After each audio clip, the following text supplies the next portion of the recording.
All right, welcome back to the SilmFilm script discussion for Season 3, Episode 7, Part 3. We are actually in the first act of our episode. It's amazing. Almost like we know what we're doing. Anyway, so in Act 1, we need to... Okay, so here's my suggestion for how we open up Act 1 in order to introduce the conflict as early as possible. Mm-hmm. I would like to, because we were just talking about wolves, we can actually cut to a shot of some actual wolves, right? Mm-hmm. Up on a hill overlooking like the camp where the Dunedain are having this conversation that they were just having, right? Okay. And then go from that to wolves on a hill in Beleriand. Okay. Now, are those wolves going to be anywhere near the settlements yet, or no? Not just yet, no. Okay, just checking. Isn't the What were you phrase saying? supposed to lead to SL? So Well- wouldn't they start with the back from danger? At the frame of each episode, someone telling the story of the Not to Not necessarily. Not necessarily. There are situations where that can get cumbersome if you want to have the... Sometimes you have to make the choice between either the character is being told about the story, or the situation is related to the frame. so like they could say, so like the Sons of Elrond could like reference Mhm. They can. the Doom of turning back a Finarf. Yes. Already knows and says, here's Mhm. This story would have been a good idea for people to Right. danger. Yeah. Yeah, absolutely. Be like, oh yeah, well then you wouldn't be born. Right. So the whole, Season 3 is more about making references like that within the story. I think we have one episode where someone actually tells a story. And it's Estelle telling the story. Yeah, exactly. But it's Educated enough that he knows some basic history. Right. right. Well, because in Season 1, it was all storytelling because it was Elrond giving young Estelle, who was only 10 at the time, some history education, essentially, about the First Age. Well, the Valar, not the First Age even. So in that frame, it made a lot of sense to set it up as lessons and discussions of historical events.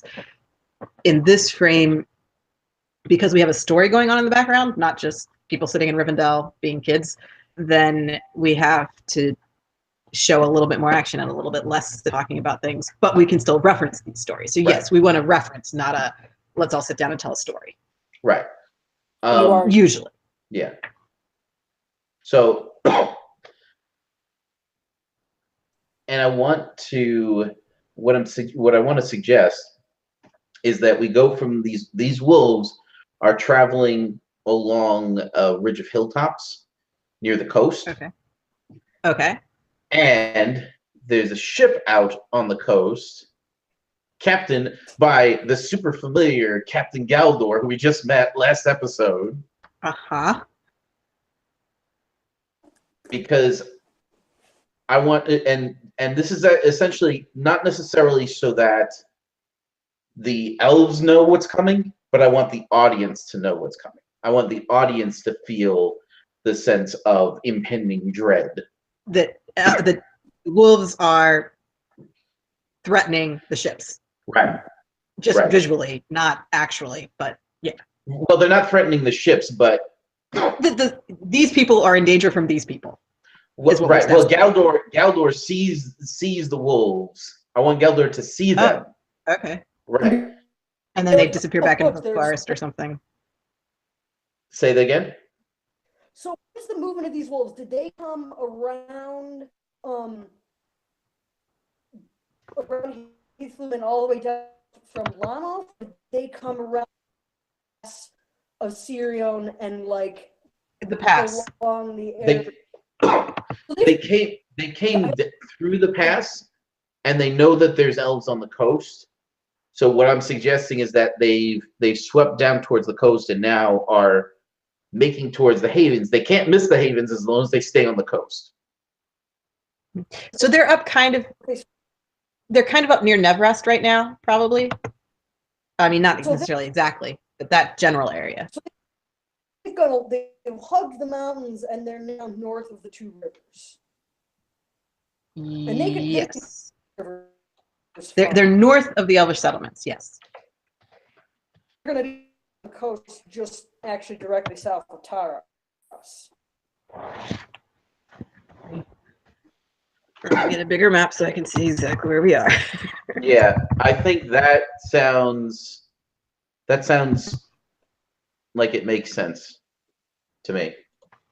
I'm pulling up a digital map of Balerion that I can zoom in on.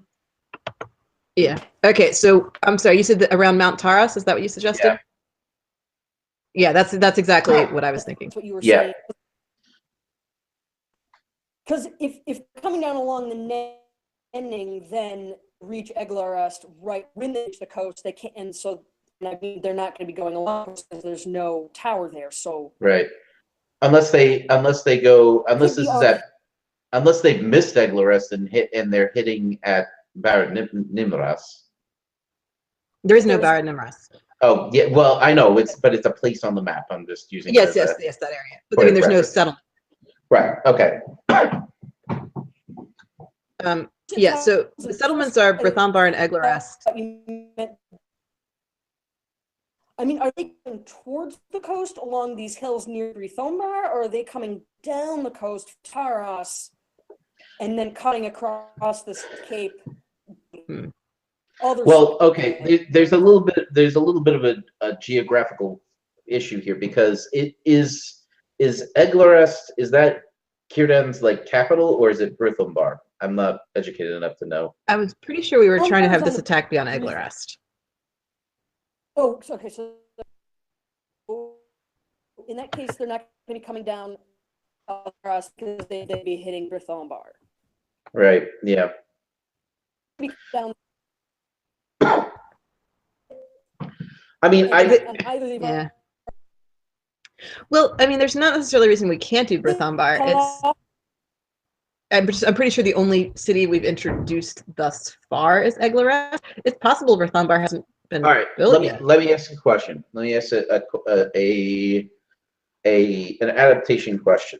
Yeah. Is there a good reason why we need two separate Philothrim Haven cities? Not yet.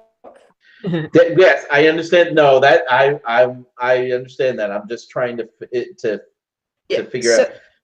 So far, they're kind of in the early days. So, the only reason to have a second one would be that that's where the ships are going. Right. That when Círdan sends out ships, they're going to the other side. Yes. I mean, the Philothrim, we can have in the background that the Philothrim have a large, spread out population that are focused on these two towns. But and it's possible that the way this episode progresses, that Brithambar gets hit first, and that's why Eglarest knows something's coming. Is that it just happened to the city, and the ships came down the coast from the refugees from Brithambar just came and said, "Hey, we got attacked." This might be after the attack on Brithambar. Sauron's going to take out everything. Sauron's not going to worry about getting one town and think that he's okay because he doesn't care about the scattered elves. He does care about the scattered elves. He wants to be very thorough. Right. So, I mean, in theory, and I am going to bring this up, if some of the Philothrim are going to become the Mithrili large population. Oh yeah, absolutely. Brithambar, if Brithambar is hit, coming from the wolves coming down the coast, or I mean, the wolves can travel faster if they mountains and come down between the Nara and the ending. No, so. But that depends on them knowing where they're going. Yeah, but remember, I'm not sure how good Sauron's intelligence is. Is Morgoth around yet? And I mean, he. Yes. In In this version, he is, yes. So he can scry things out as long as they're not inside Doriath. That's we true. haven't shown him do that yet, but he could, obviously. We want to obviously he can. I'll tell you why like what our excuse would be. Like if somebody said, if we were making the show and we didn't show him doing that in this case, if somebody were to say to me, hey, wouldn't Morgoth have been able to just see where they were? The reason that he doesn't in this case is because his attention is focused to the west, where he believes that the response to him destroying the trees is coming from. This thing that Sauron's off doing, like that's busy work that Morgoth gave him to do to get him out of his hair for a bit. Right. It's the lesser of Morgoth's concerns right now.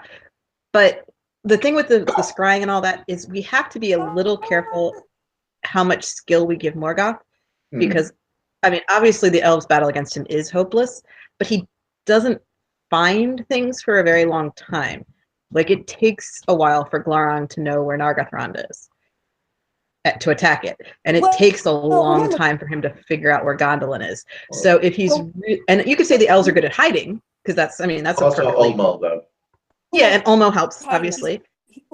It's just we have to be a little careful not to give Morgoth super abilities one day and then I can't find anything the next day. So we have to, keeping his abilities unclear, like what actually he can pull off, is probably better early on, just so that later we don't have to contradict ourselves left and right to make it.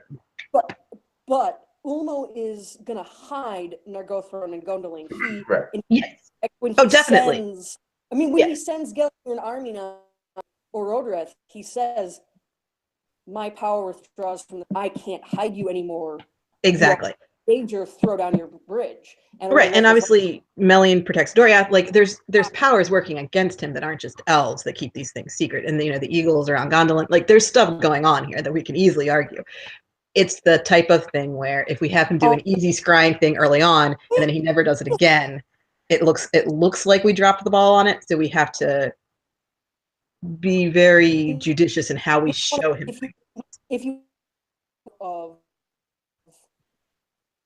One there, and Sauron doesn't have the same scrying ability that he will later once he's another option that this Osei is protecting. They're his buddies. Ulmo definitely can be involved in protecting the Philothrum and warning them. Like the fact that Círdan knows that danger is coming could be an Ulmo thing. It doesn't have to be I sent out my ship spies to figure this out. But we need to show that. But if we do choose to go that route, we then need to show how Ulmo is communicating that to Círdan. Sorry, I think I just talked right over you. I couldn't hear you. Yeah. So I think I'm talking over you a lot because I can't hear you. Yeah, this, by the way, is another reason why we started doing this as video, because I knew that it was going to be difficult to necessarily right, conference call.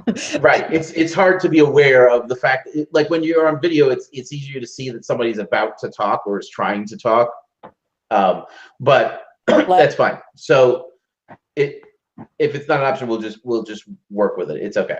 Don't worry about it. So I'm sorry. I know I talked right over you. So you go ahead now. If you want them to be totally ignorant of where the two havens are, other than generally the Foss, either Morgoth's not paying attention, like you said, and Sauron is just things out, or Ulmo or Osei is, and later, if we're worried that it could become an issue that Morgoth still doesn't know where the havens are, even though they've been rebuilt and they've been attacked. I mean, now if they're rebuilt in the same place, the wargs, they're not going to survive because the Feanor are going to kill them all. Right. If you want them out, have Osei be the one of them and is less mighty than Melian and can't scry. I don't know. Well, we have options here. We can do things with it. It's a question of how we convey that to the audience and what we want to convey with the story. to avoid the issue of A, the geographical issue, and B, the issue of how much Sauron knows.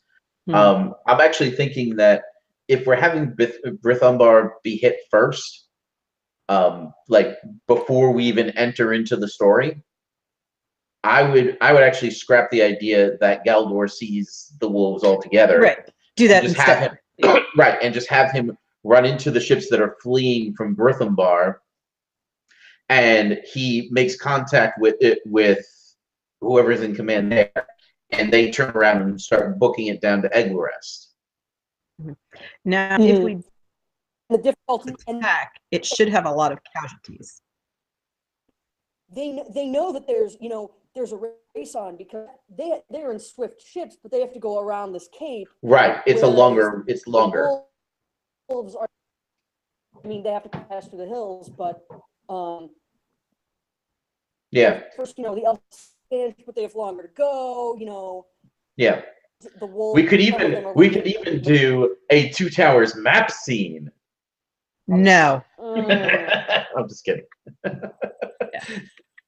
Well, the thing is, the problem with the Two Towers map scene is not the fact that they talk about it over a map. It's the fact that they're telling you things that you should already know if you're paying attention. And that they're speaking to the audience, not to each other.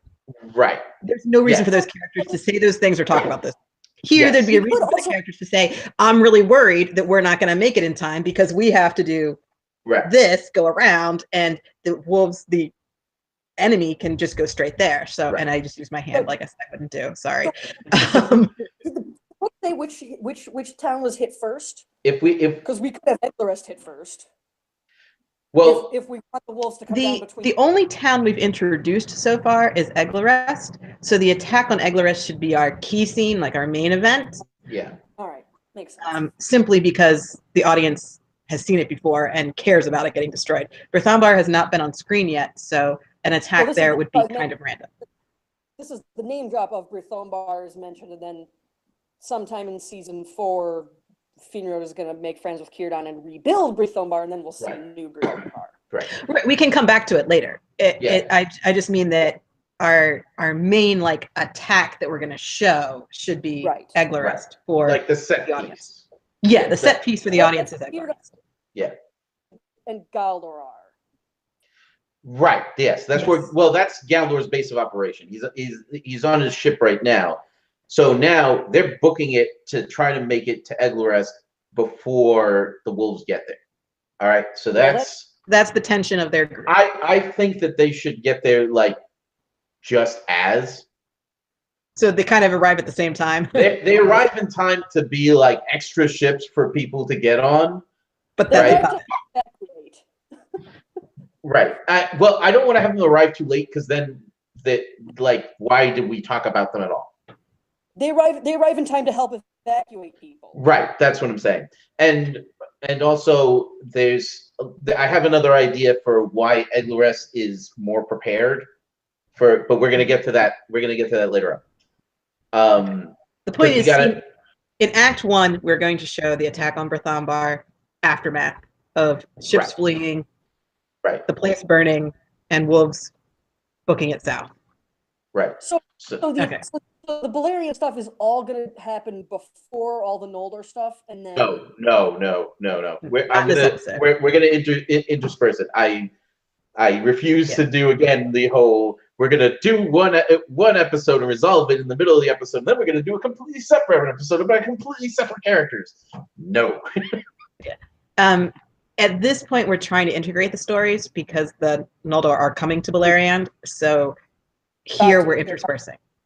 As of this episode, we're interspersing. Up until this point, we have not really interspersed, except for I tried to slip one scene of Noldor into a Balerion story once. But that's quite honestly, you know where that really fits is here. I know, but we could put it here if we needed to, but because we need stuff that leads up to the curse. Yes, and that's an event that leads up to it. Right. What's that? I mean, they're cursing the name of Fëanor. I mean, not as vociferously as after Fëanor. Oh, the scene that I'm referring to is the scene where Fingolfin denounces the kinslaying and breaks his sword. And so that needs to happen in the intermediate time between kinslaying and now. That happens.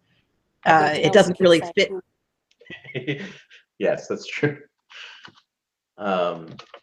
It does, but it doesn't fit in the episode where we wrap up the kinslaying, when Storm happens and everything, because it's too soon for Fingolfin to do that emotionally, I think. And then we don't touch the Noldor for another. And then we don't touch the Noldor, so that's the only like traveling up the coast of Ahriman thing. So we have to kind of just episode for the fun of it. Like, by the way, these guys are in Ahriman. Back to Beleriand. Right. Yeah. Which doesn't. It fits better here. Yeah, I think I agree. And I think that's the next scene that we're going to do. Okay. Do you want to put it here then? It also reminds the audience, which was like 4 episodes ago. Yes. Like, have the Noldor talk about, yeah, this is a very good place to do it for a number of reasons. Yeah. So there was this kinslaying, and it was bad. And Arfine was like, my in-laws are all dead now. Yeah, things like that. Yeah. So Galadriel we introduced in season 2, so the audience should know her pretty well by now. But she's the only one of Finarfin's kids that we did at that time. Her brothers were kind of just nebulous background characters. So Finrod really needs to kind of, he's not being introduced in this episode, but he needs to actually kind of come into his own a little bit in this episode, specifically because his father's about to check out and he's going to take over. So we need to know who he is. And we've seen him in the first couple episodes of the season as one of the Noldor and as in discussions with Galadriel and with Finarfin. So we've seen his character, but now we're going to get him speaking for himself and disagreeing with his father, and also at least a little bit disagreeing with Galadriel. So as his own person. Okay. So my question is the sword breaking scene. Here. How public do we think this is? Yeah. It's the type of thing that if you do it privately, it doesn't count. Right, but how publicly is Fingolfin going to like berate Feanor over the kinslaying? Well, no, the feud is not one-sided, and Fingolfin said, I will follow, but he didn't say I'm going to agree with everything you do. That's true. That's true. But the feud, but he's also not going to publicly break his oath, so he's got that line to walk. And I think that he needs to couch it in terms of regretting his own actions and denouncing rather than calling Feanor's leadership into question. I have a suggestion. But he does call Feanor's leadership into question because he claims the kingship. He's already saying, no, I'm the king, you're not. No, we're not portraying that. Okay, but not this. But that is a big part of the motivation for Feanor to abandon him, is that Fingolfin is, I'm still the king. The Valar made me the king, and I'm not rebelling against their authority so far that I think we need to stop doing this. I think that based on the idea that Fingolfin publicly swears to follow Feanor, I don't see him as claiming the kingship in this moment. Based on like the published Silmarillion. However, what I'm going to suggest is that since Finarfin is our protagonist character, he's our POV character for the Noldor story here. Mm-hmm. I would like to see him walk in on an argument between Feanor and Fingolfin. Like they're in their tent arguing about the kinslaying and like. They could be on the ship, right? They could be. Yeah, that's right, because Feanor is staying on the ship. That's right. Because there's no way that Feanor goes to visit Fingolfin in Fingolfin's tent on shore. Like I said, they're on a ship. Fingolfin claims from the beginning of the rebellion that he is still the king of the Noldor is from the Shibboleth. Right. So we haven't incorporated that into this story because we've wanted Fingolfin to be extremely conflicted with following Feanor. Right. So he publicly gave his word he would, and privately has deep misgivings, which he expresses to his brother Finarfin, but not publicly to his people, and therefore he keeps following, even though it means bad things. So we wanted to show his conflict there, and if he maintained his kinship the whole time, the conflict isn't as clear.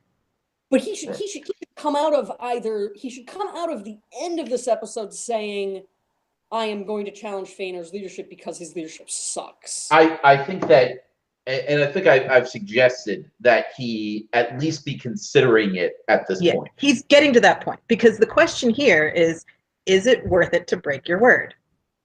And is keeping your word the worst thing? Is breaking your word the worst thing you can do?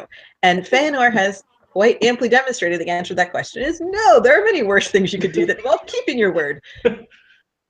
Yeah, but I mean, in terms of claiming the kingship being breaking his word, at least in the Shibboleth, Feanor accuses him of hypocrisy, and Feanor's kind of right, and Fingolfin is just like, no, I'm not a hypocrite. You know, I'm going to Middle Earth to get revenge on Morgoth, but I'm not really rebelling against the authority of the Valar the way you are. I still consider Manwë the Elder King, and you're the one who denies their authority. I mean, he is being a hypocrite, and Feanor is right that he's a hypocrite. Yeah, the question of authority is very complicated, and the question of kingship is one that we're kind of giving a backseat to the question of authority, which is weird because obviously kingship's pretty important. But I think we never really resolved who the king of the Noldor is right now after the death of Finwë. Right. Hold on a second. Feanor is de facto acting like it, but never got crowned king. What we could do in order to incorporate this is to have Feanor accusing Fingolfin. You still see yourself as king of the Noldor, and have Fingolfin not deny that. Yeah, but I want him at the end to resolve that he is going to say, no, I'm not giving up the kingship. You are a bad leader. I'm going forward, but I'm going forward to save my people from your terrible leadership. Look at what you've gotten us into. I think that we can get him there by the end of the episode, but considering that he's never going to get the chance to actually have that confrontation, next episode because it's got to happen before Feanor leaves on the ship. Feanor's going to leave with the ship secretly at the end of this episode, and that's yeah. They were talking about it in the last. Then the confrontation has to happen. Like I think it would be cool if the confrontation happens and Feanor claims the kingship, and then that's the last straw for Feanor, and he takes the ships and leaves. I think where we're headed though is that Fingolfin's ready to do that, and Feanor's gone, and there is no confrontation. I really want them to do that by the end of the episode, before the end, so that happens, and it is one of the precipitating factors, like in the Shibboleth, for Feanor to say, "Screw you, I'm leaving." Yeah. Well, all right. Hang on. Why don't we take a break real quick? Yeah, sorry. I know we're over time. Yeah, no, you're fine. You're fine. If you're watching us live, hang in there. We'll be back in a minute because I have to shut down the broadcast that I'm watching downstairs, apparently. If you're watching on YouTube in the future, definitely like and share the videos. If you like, I want to share them. If you haven't yet, feel free to subscribe. Check out the links below so you can get all the information on the SilmFilm project, so you can check out all the stuff that people are doing there, as well as Signum University and Mythgard Academy/Institute, which is running this whole show. And also there's information on Mythmoot 5 coming up June 21st to the 24th. It's going to be awesome. We'll be back in a minute.